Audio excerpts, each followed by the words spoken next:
বিখ্যাত দরবেশ ও ইসলাম প্রচারক হজরত শাহজালাল রহমতুল্লাহ 1271 সালে তুরস্কের কুনিয়াতে জন্মগ্রহণ করেন।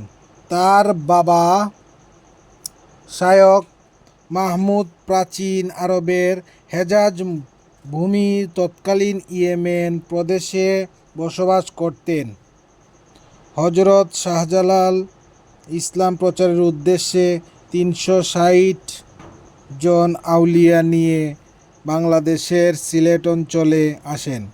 তিনি শামসুদ্দীন ফিরোজ শাহের সৈন্যদের সাথে একত্র হয়ে সিলেটের রাজা গৌর গোবিন্দের বিরুদ্ধে যুদ্ধে যোগদান করেন। হজরত শাহজালাল গৌর গোবিন্দকে পরাজিত করে নাসিরউদ্দিন সিপাহসালার মাধ্যমে সিলেটে আজান ধ্বনি দিয়েছিলেন। হজরত শাহজালালের মাজার সিলেটে অবস্থিত।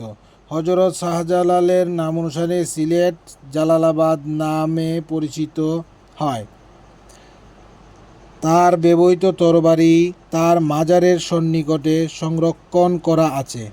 নিজামুদ্দিন আউলিয়া কর্তৃক হজরত শাহজালালকে উপহার দেওয়া সুরমা রঙের যে কবুতর শাহজালালের মাজার সংলগ্ন এলাকায় দেখা যায় তা জালালি কবুতর নামে পরিচিত।